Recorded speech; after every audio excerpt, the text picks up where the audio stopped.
నీ దగ్గరికి రమ్మని చెప్పాలా? ఉమ్. వచ్చిన తర్వాత మళ్ళీ వెళ్ళిపోతే? ఎందుకంటే వినమ్మా ఒక నిమిషం, రేణుక నీ బాధ నీదే, అందరి బాధలు వేరే, ఎవరి బాధలు అంటే తట్టుకునేటటువంటి పరిస్థితి బట్టి అన్నీ డిఫరెంట్గా ఉంటాయి. కానీ ఇక్కడ ఏంటంటే ఒక పెద్ద కారణం లేకుండా వెళ్ళిపోయినటువంటి వ్యక్తి రేపొద్దున ఏ కారణం చూపెట్టనే వెళ్ళిపోవచ్చు. ఈరోజు నల్లపూసల గురించి వెళ్ళిపోయాడు చెప్తున్నా ఉదాహరణకి.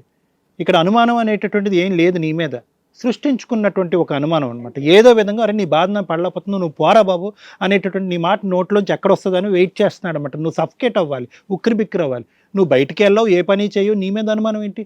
సో ఇదేంటంటే ఒరిజినల్ అనుమానం కాదు, మన సహజసిద్ధంగా ఇక్కడ ఇది కథ కాదు, జీవితంలో చూసే చాలా కథల్లో అనుమానం కాదు, ఇది సృష్టించబడినట్టు కథ అనుమానం. చిన్నపిల్లలు 10 సంవత్సరాల తర్వాత నీ క్యారెక్టర్ మీద పదే పదే వేలెత్తి చూపెడితే అమ్మ నేను ఈ క్యారెక్టర్ తట్టుకోలేకపోతున్నాను, ఉండలేకపోతున్నాను అని చెప్పి పిల్లోడిని ఎత్తుకుని నువ్వు మీ అమ్మ ఇంటికి వచ్చేస్తావు అని అనుకున్నాడు. అలా జరగలేదు. ఈ మాటలు కూడా అనేవాడమ్మా. ఒక్క నిమిషం నువ్వు నెక్స్ట్ కారణాల గురించి మాట్లాడటం కాదు, ఫస్ట్ ఫ్యాక్ట్ ఎందుకు వచ్చావు ఇక్కడ అనేది క్లియర్ కట్గా అర్థం చేసుకో. మేము అతనితో మాట్లాడినా కూడా అది వర్కౌట్ అవుతుందో లేదన్న ఆలోచించుకో. ఎందుకంటే ఇక్కడ ఏం లేవు, అతనికి ఏంటంటే ఇందులో ఉండాలని అనుకోలేదు, పని చేయలేకపోతున్నాడు, పని లేకపోతున్నాడు, నువ్వు బయటికి వెళ్ళి వర్క్ చేయడం కూడా అతనికి ఇష్టం లేదు, అతనికి ఒక స్థిరత్వం లేదు, బయటకు వెళ్ళిపోయాడు. ఇప్పుడు వస్తాడా? కారణాలు ఉన్నాడైతే కనుక కారణం ఉందండి, నా భార్యలో ఈ తప్పు ఉందండి, ఆ తప్పు అండి, ఈ తప్పు మార్చండి, నేను వస్తానంట. తాగుబోతాడైతే కనుక అరే బాబు నువ్వు తాగుబోతాడు, నీ తాగుడు మానిపిస్తావు, రారా బాబు అంటే వస్తాడు వాడు.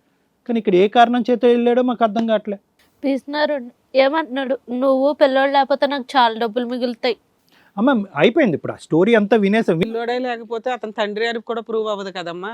ఇక్కడ పాయింట్స్ ఏంటంటేనమ్మా, ఇంకెంత స్ట్రెస్ చేసినా ఇందులో ఎంత పిండినా కూడా ఇవే సమస్యలు, ఈ మూడే. ఒకటి బాధ్యత లేనటువంటి తండ్రి, ఇంకోటి ఏంటంటే నీ మీద అనుమానం అనేది చూపెట్టి అతనికి కావాల్సినటువంటి portion of money from your mother, మీ తల్లి దగ్గర నుంచి రాబట్టుకోవాలని మొదటి నుంచి చేసేటటువంటి విశ్వ ప్రయత్నం వల్ల ఆఖరికి ఉండేటటువంటి ఆ 80 గజాల దగ్గర కూడా అతనికి దక్కకపోవటం అనేది ఇక్కడ ప్రధానమైనటువంటి అంశం. ఇంకేమీ లేదు, ఇంకేం పిండి ఆరేయక్కర్లేదు, మీరు ఇంతే కదా. మీ అమ్మ చేసినటువంటి ఆ పొరపాటు అంటారో గుణపాటు ఏమో నాకు తెలియదు, కానీ 80 లక్షల్లో ఇతనికి అప్పటి నుంచి దాహం ఉంది, అతనికి ఎంత హక్కు ఉందనేది వదిలేసే, అది వేరే విషయం. 18 లక్షల అప్పులు ఎక్కడైనా ఇది అనేది ఒకటి ఏమో అవుతాయి. ఎవరు 18 లక్షల అప్పులు కాదు సార్, 6 18 లక్షలు లక్షలకు మేము అమ్ముకున్నామండి, అందులో అప్పులు తీసుకుని మిగిలిన ఎలా ఇచ్చుకున్నామని చెప్పాను. ఆ 12 లక్షలు ఇతనికి ఇచ్చింది 50,000 అని అంటున్నా. పిల్లకని 50,000 ఇచ్చుకున్నాను, అతను గొడవ లేదు నాకు, నా పిల్లకని ఇచ్చుకున్నాను. ఇక్కడ వాదనకు దిగితే ఇంకో 10 సంవత్సరాల పాటు వాదన దిగచ్చు. రమేష్ కావాలని మీ అమ్మాయి అడుగుతుంది కాబట్టి రమేష్ మనసులో ఏమున్నదని నేను చెప్తున్నా. ఎక్కడైతే లెక్క తెగాలో అక్కడ లెక్క తెగలేదు. ఇక్కడ అర్థమైందా? రమేష్కి కావాల్సింది ఏంటంటే నీతో పాటు కొంత డబ్బు కావాలి. పెద్దమ్మ గారు వీళ్ళ చిన్నమ్మ నేను అందరం కూడా ఫోన్ చేసి మీ మొగుడు పిల్లలు ఇద్దరు పిల్లోని తీసుకుని ఒకసారి రండి, ఎదురు బొదురుగా ఎవరిది ఏం తప్పు ఉన్నది మాట్లాడుకుందాం, మాట్లాడుకుంటే గొడవ తేలిపోద్ది, ఏదో తేల్చుకోవాలి కదా. అక్కడేమో అతను ఉంటున్నాడు, ఇక్కడేమో పిల్ల ఉంటుంది. అమ్మ ఫైనల్ గా మీకు ఏం కావాలి అసలు? ఇక్కడికి ఎందుకు వచ్చారు? ఎందుకంటే అంత మేజర్ ప్రాబ్లం మాకేం కనిపించట్లా, చాలా సున్నితమైన విషయాలు, ఇక్కడ ఏం అద్భుతం జరుగుతుందని వచ్చారు మీరు? ఆ అబ్బాయికైనా ఈ అమ్మాయి సొల్యూషన్ అంతా చెప్పుకుందండి. ఆ అబ్బాయికైనా ఫోన్ చేసి ఏంటి అబ్బాయి మీరు ఎలా వదిలేసి వెళ్ళిపోవడం పద్ధతి కాదు కదా, నీ భార్యని ఏం చేద్దాం అనుకుంటున్నావు ఏంటి మరి అని అడిగి ఇద్దరినైనా కలుపుతారని వచ్చామండి. అంతేనా? ఏమ్మా నువ్వు కూడా అట్లాగే అనుకుంటున్నావా? అంటే ఒకవేళ మేము ఫోన్ చేసి మాట్లాడితే అతను తీసుకెళ్తానంటే వెళ్ళిపోతావా? వాళ్ళ పెద్దలు కూడా చెప్పాలండి. ఓకే, అందరూ నీకు హామీ ఇవ్వాలి, అబ్బాయికి నుంచి మంచిగా ఉంటాడమ్మా, ఉంటే మేము ఉన్నాం హామీ, ఇంకోసారి ఒక ఛాన్స్ ఇవ్వు అని నీకు. ఏదన్నా సరే ఇలాగంటున్నాడు అలాగంటున్నాడు అని చెప్పినప్పుడు వాళ్ళు రియాక్ట్ అయ్యి నీకు సపోర్ట్ అవ్వాలి, అతన్ని తిట్టాలి, అతని కంట్రోల్ పెట్టాలి. సార్ మేడం ఒకటమ్మా, మీ పేరమ్మా? రేణుకోల మదర్ గారు, అమ్మాజీ గారు, రేణుక అండ్ అమ్మాజీ గారు. ఈ పరిస్థితి వస్తుంది అని చెప్పి ఈ రోజు కాదు, మనం ఎప్పుడో గ్రహించాలి. ఒక దత్తత తీసుకున్నటువంటి ఒక ఆడపిల్ల అంటే మీరు 2 కొడుకులు ఉన్నారు కాబట్టి దత్తత తీసుకున్నారు అంటే అల్లారు ముద్దుగా ఎంతో ఆడపిల్ల అంటే ఎంతో ప్రేమ ఉంటేనే కానీ అలా చెయ్యం. ఎందుకంటే సహజంగా మనం ఏం చూస్తాం, ఒక 3-4 ఆడపిల్లలు లేదంటే పిల్లలు లేనటువంటి వాళ్ళు ఒక పిల్లవాడిని దత్తత చేసుకుంటారు. మీరేంటి 2 మగపిల్లలు ఉన్నారు, ఒక ఆడపిల్ల కావాలని దత్తత చేసుకున్నారు. అంటే ఏంటంటే ఒక ఆడపిల్ల మీద మీకు ఉండేటటువంటి ప్రేమ అభిమానం అనేటటువంటిది ఏ స్థాయిలో ఉంది, ఇంటికి లక్ష్మి అనేటటువంటి విధంగా తీసుకొచ్చినటువంటి ఆడపిల్లని మీరు 15 సంవత్సరాల వరకే మోయగలిగారు. 15 సంవత్సరాలే, 16వ సంవత్సరం కల్లా మీకు బరువు అయింది. బరువు అవుతుంది అంటే కనుక మళ్ళీ మీకు కోపాలు వస్తాయి.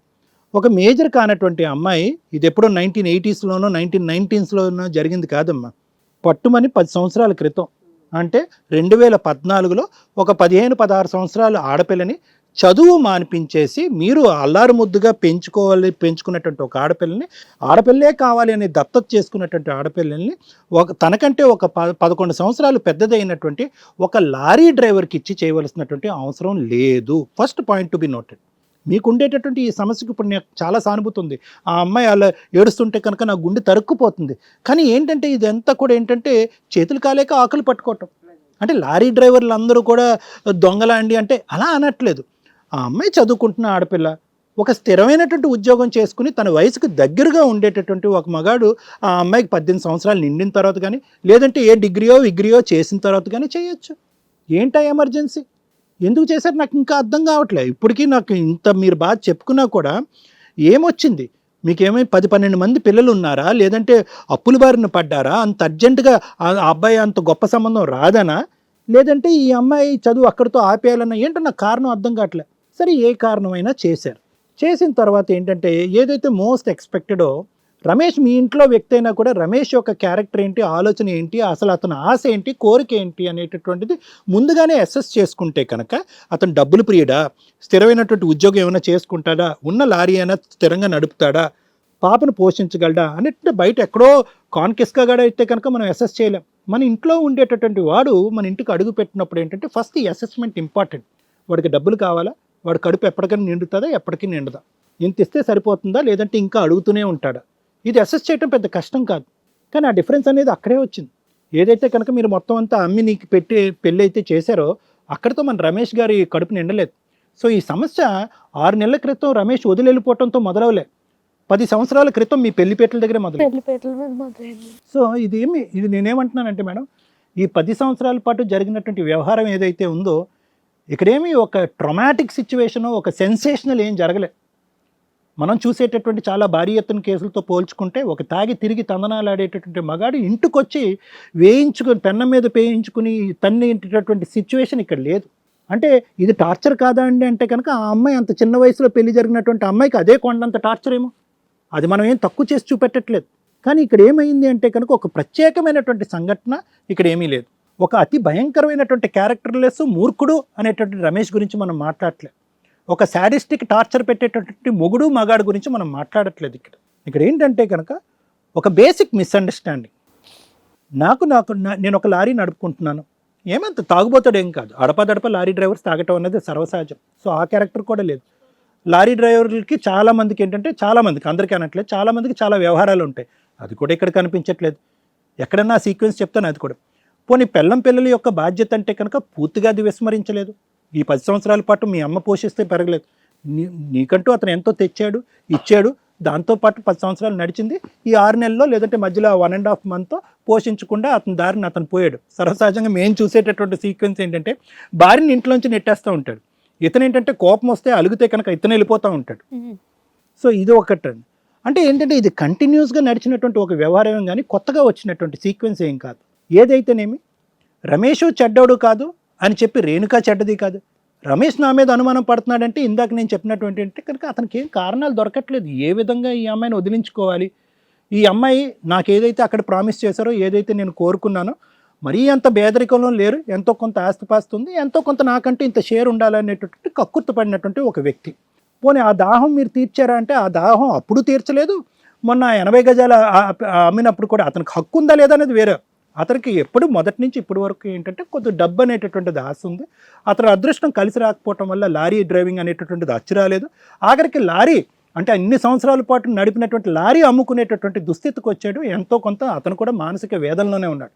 ఆ డబ్బులు తీసుకెళ్ళి పోను నువ్వేమన్నావు అంటే కనుక ఒక ప్లాట్ కొందాం అన్నావు. అతను తీసుకెళ్ళి ఏం చేశాడు, ఏం చెడ్డ పని ఏం చేయలేదు. వడ్డీకి ఇచ్చారు కానీ వాళ్ళు ఇవ్వట్లేదు. అది వేరే విషయం. ఆ తలరాత బట్టి ఉంటుంది, ఎవడు తీరుస్తాడు వడ్డీ, ఎవడు ఇవ్వడు అనేది. కానీ అతను కూడా ఏంటంటే కనుక ఈ స్టాప్ గ్యాప్ టైంలో ఏదైతే కనుక మనకి ఇంకో వ్యాపకం అనేటటువంటిది వచ్చే లోపు ఇది ఎక్కడో తోట పెడితే కనుక వడ్డీ వస్తుంది అనుకున్నా, అది కూడా 0 అయిపోయింది.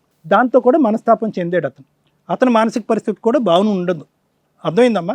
దీంతో ఏమైందంటే మిస్అండర్స్టాండింగ్స్ పెరిగినాయి. మీ అమ్మ ఏమో వచ్చి అది అక్కడ అయింది. సో ఏంటంటే నేను కష్టంలో ఉన్నాను, అల్లర ముందుకు పెంచుకున్నటువంటి ఆడపిల్లని బాగా చూసుకొని ఎంతో నమ్మకంగా నాకు ఇచ్చారు. నా అదృష్టం బాగుండక నాకు ఒక స్థిరమైనటువంటి ఉద్యోగం లేక ఒక స్థిరమైనటువంటి సంపాదన లేకుండా మేమిద్దరం అస్తవ్యస్తలు పడుతుంటే కనుక చూస్తూ ఉండేటటువంటి నీ తల్లి సహాయం చేయొచ్చు కదా అనేటటువంటిది అతని ఆలోచన. డబ్బులు లేకపోతే ఎవరు సహాయం చేయలేరు. ఆస్తి అమ్ముకుని 18 లక్షలు వచ్చిన తర్వాత అందులో కొంత పోగా 13 లక్షలు అందరూ పంచుకుంటే కనుక ఆ టైం అప్పుడు బాగానే ఉన్నారు. ఏం బాగున్నారమ్మా? ఏ ప్యాలెస్లో ఉన్నారు? ఉండండి. అప్పుడు కూడా వాళ్ళ సొంత ఇల్లు ఉంది, అప్పుడు కొలారీ ఉంది. వినమ్మా, నేను అదే పాయింట్కి వస్తా. నువ్వు 15 సంవత్సరాలు అప్పుడు ఎందుకు పెళ్లి చేసావు అనేది అంటాను. నువ్వు ఈ మాట ఎత్తావు అంటే నేను అదే అంటా. మరి తప్పు కాదు, నేరం అది. నేరం కాదు, ఘోరం అది. నువ్వు ఇంకా మాట్లాడితే నేను ఇంకా అదే మాట్లాడతా. 2014లో ఏమీ లేదండి అద్దెలలో. ఏ ఇల్లులో ఉన్నా కూడా ఎంత కష్టాలు వచ్చినా కూడా 2014లో 15 సంవత్సరాల ఆడపిల్లకి స్కూల్ నుంచి ఈడ్చుకుని వచ్చి పెళ్లి పెట్టల మీద కూర్చోపెట్టకూడదు. అది తప్పు. మరి తప్పండి అని ఇప్పుడు మాట్లాడుతున్నారు. అసెస్ చేయటం రాకపోతే కనుక అసెస్ చేయకండి. అతి పిన్న వయసులో పెళ్లి చేయాలి అని అనుకుంటే కనుక అట్లీస్ట్ మీ ఇంట్లో వ్యక్తి ఎవరు? రమేష్ బాంబే నుంచి వచ్చాడా, ఢిల్లీ నుంచి వచ్చాడా? మీ ఇంట్లో ఉండేటటువంటి మనిషి ఆయన మాకు. సరే వినండి అమ్మా, నేను ఆపేస్తాను. నేను చెప్తున్నాను ఒకటే పాయింట్. నేను ఏమంటున్నానంటే ఇప్పుడు నువ్వు కోరుకునేది ఏంటంటే రమేష్ కావాలి అని నేను అంటున్నాను. రమేష్లో ఏబిసి అనే లోపాలు ఉంటే కనుక ఏబిసి లోపాలు కరెక్ట్ చేసి రమేష్ ఇక్కడ కూర్చోబెడతాం. కానీ నీ వైపు చూపెట్టడానికి అతనికి కారణాలు కనిపించట్లేదు, అతని వైపు చూపెట్టడానికి నీకు కారణాలు కనిపించట్లేదు. కారణాలు లేకపోతే సొల్యూషన్ ఏమొస్తుంది? సో ఇక్కడ ఏంటంటే బేసిక్ మిస్అండర్స్టాండింగ్. అంటే ఒక ప్రత్యేకమైన కారణం ఉంటే కనుక సెట్ చేసేసి భార్యాభర్తలను కలపచ్చు. ఇక్కడ ఒక బేసిక్ మిస్అండర్స్టాండింగ్ ఉంది. అది ఏంటి అంటే కనుక ఒకరు వింటే ఇంకొకరు మాట్లాడచ్చు. ఇక్కడ ఏంటంటే ఇమోషన్స్ పెట్టరేగిపోయి మధ్యలో మీ మదర్ కానీ వాళ్ళ తల్లిదండ్రులు ఎవరు వచ్చినా కూడా ఇక్కడ అయ్యేటటువంటిది కాదు, జరగదు. ఓన్లీ థింగ్ ఏంటంటే నువ్వు మాట్లాడితే అతను వినాలి, అతను మాట్లాడితే నువ్వు వినేటటువంటి గొడవ మాత్రమే ఇది. ఇక్కడ ఏమీ అంత హింసావాదం ఏమీ లేదు. ఎందుకంటే నువ్వు ఇందాక అంటున్నావు వాళ్ళ తల్లిదండ్రులు కూడా రాసి ఇవ్వాలి అని చెప్పి అతను నిన్ను కోరుకుంటే వాళ్ళ తల్లిదండ్రులు రాసిస్తారు. అతను వద్దనుకుంటున్నాడు. ఇక్కడ ఇంకో నెల ఆగితే కనుక ఆటోమేటిక్గా మన ఇద్దరికి డైవర్స్ అయిపోద్దని అతనికి ఎవరు? నాకు అర్థం కావట్లేదు సార్, అసలు వద్దనుకోవడం కారణం ఏంటి? అదే నేనేమంటున్నానంటే అమ్మా, వద్దు అనుకోవటానికి ఇప్పుడు మనం అతను రమేష్కి ఫోన్ చేసినా అంత భారీ ఎత్తు కారణాలు ఏం లేవు. ఇక్కడ భారీ ఎత్తు కారణాలు ఏమి ఉండవు. నా పిల్లలు నన్ను గౌరవించలేదని అంటాడో, లేదంటే నేను ఒక క్షోభలో ఉన్నప్పుడో, లేదంటే ఒక హింసలో ఉన్నప్పుడో నాకు కావాల్సినటువంటి సపోర్ట్ లేదని ఇలాంటివే చెప్తాడే కానీ నా భార్య వెళ్ళి 10 మందితో ఉందండి అనేటటువంటి మాట కూడా అతని దగ్గర నుంచి రాదు. సో కాబట్టి ఏంటంటే మనం రమేష్తో ఒకసారి మాట్లాడటానికి ఒక ప్రయత్నం అయితే చేద్దాం. కానీ నేనేమంటున్నాను అంటే కనుక అతని సైడ్ నుంచి నువ్వు కండిషన్స్ పెడితే నీకు కూడా అతను కొన్ని కండిషన్స్ పెడతాడు. దాన్ని యాక్సెప్ట్ చేయాలి, నెంబర్ 1. నెంబర్ 2 ఏంటంటే కనుక అతను ఏదన్నా చెప్తే కనుక అది వినేటటువంటి ఓపిక నీకు ఉండాలి. నువ్వు ఏదన్నా చెప్తే కనుక అప్పుడు అతను వింటాడు అనేటటువంటి పరిస్థితి. ఎందుకంటే కనుక అతను వినడు, ఈ పెళ్ళి వద్దు అని అనుకుంటున్నాడు, కొడుకును కూడా చూడకుండా వెళ్ళిపోదాం అనుకుంటున్నాడు అనేటటువంటి కాదు. అతని మనసు కూడా ఎక్కడో గాయపడింది. అది ఎక్కడ గాయపడింది అనేటటువంటిది కనుక్కోవాలి. ఎందుకంటే ఇది ఓన్లీ సింగిల్ సైడే మనకు వర్జన్ వస్తుంది, ఇంకో సైడ్ వర్జన్ రాలే. ఎందుకంటే 6 సంవత్సరాలు కొడుకు ఎప్పుడు కూడా భార్యకి కానీ కొడుకు కానీ అన్యాయం చేయనటువంటి వ్యక్తి ఈరోజు 6 నెలలు బట్టి కొడుకును కూడా నీతో ఎలాగో గొడవ ఉంది, నీ మొహం చూడకూడదు అనుకుంటున్నాడు. అది వేరే విషయం. కొడుకును కూడా ఎందుకు చూడట్లేదు అంటే ఆ స్థాయిలో అతని మైండ్లో ఏం డిస్టర్బ్ అయింది, ఎటువంటి ఆర్గ్యుమెంట్స్ మీ ఇద్దరి మధ్యన జరిగింది, ఎటువంటి డిస్కషన్స్ జరిగినాయి, నీ నోరు ఎంత లేచింది, ఇవన్నీ కూడా చూడాలి మనం. అర్థమైంది కదమ్మా? Thank you sir. Hit TV app, ఇందులో short news, live news, entertainment shows, movies, digital magazines తో పాటు మీ జిల్లా వార్తలను కూడా ఫ్రీగా చూడొచ్చు.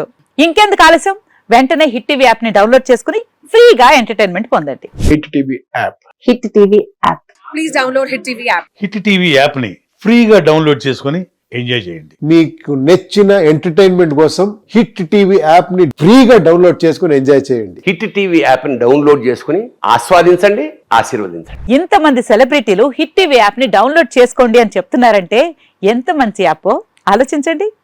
అమెరికా అమెరికా అమెరికా అమెరికాలో చదవాలనుకునే వాళ్ళకి విశ్వసనీయమైన పేరు మన శౌర్య కన్సల్టెన్సీ. UK లో 1 year masters. UK లో 1 year masters. 2 years work permit up to 5 years visa. Contact Saurya Consultancy. Contact 89851 89851.